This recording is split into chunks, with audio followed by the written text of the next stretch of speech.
Hello, I'm Glenda Waterworth and today I'm going to create a scene using this little snowman stamp and my Copic markers. Now the first thing that I've done, I've stamped it with Magic chalking, and that's because it's waterproof and it won't bleed with the solvents from the pens. And I have here a colour chart. Now I can't recommend this strongly enough because the colours on the caps just don't always bear the right resemblance to the actual colours when they're coloured in, and these are two examples. Here I've got BG72 and BG78, which are actually two colours that coordinate very well with the ink pad that I've used, which is Aegean blue. Now you wouldn't necessarily think that to look at the colours on the actual lids, but when you see them on the colour chart, this one here, it's actually these two here where I've just got the little mark there. And the colours really are more of a soft bluey green than you might get the impression from the caps. So it's always worth making a colour chart, and you can use this to just sort of see which colours coordinate and go with your image. Now to start with, I'm going to sit this guy in a landscape by just drawing a little hill behind him.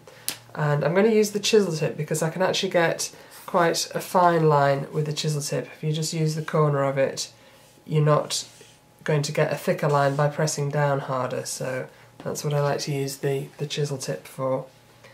So I'm just going to take that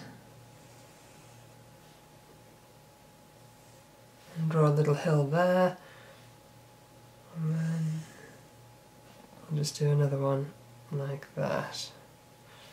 Okay, so that will just give me a starting point for a background. Now the sky is such a big area that if I was to colour all of that sky in with my Copics, I'd be using up an awful lot of ink.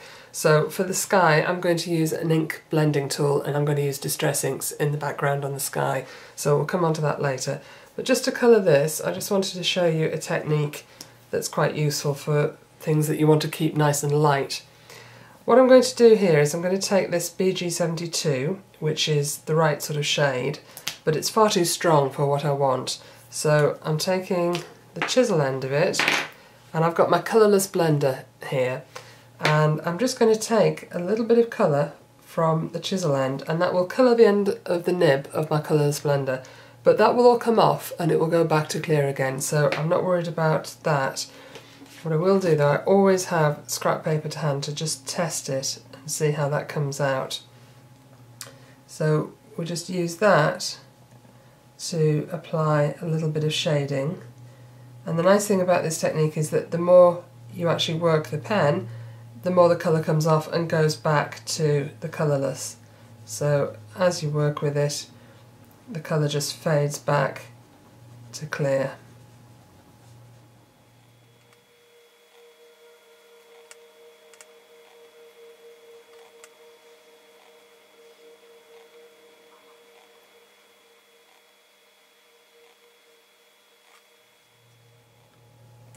So there you can see the effect of that quite subtle shading, which is all that we really want on the snowman itself.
I'm just sweeping the pen lightly across the bottom there to get some soft colour on the hills, and then I'm just going to take the colourless blender over that.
And then we have our jolly little snowman ready for the sky that we're going to put behind him. So there's my snowman with his shading and the ground done, and I'm just going to do the sky now using distressings. And I'm going to go for a warmer tone in the sky to get that sort of wintry sunset sort of feel. So starting off with scattered straw, and using an ink blending tool, I'm just going to take a little bit of that and just rub that.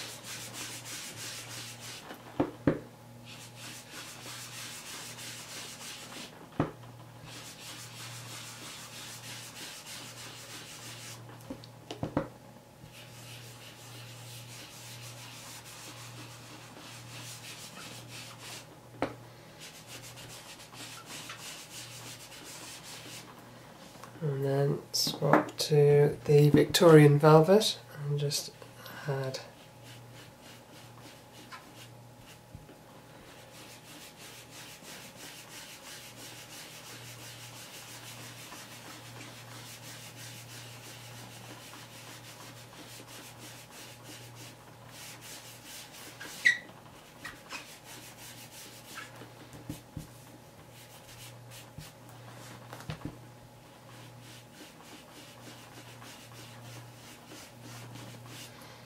so there I've got my winter sunset snowman.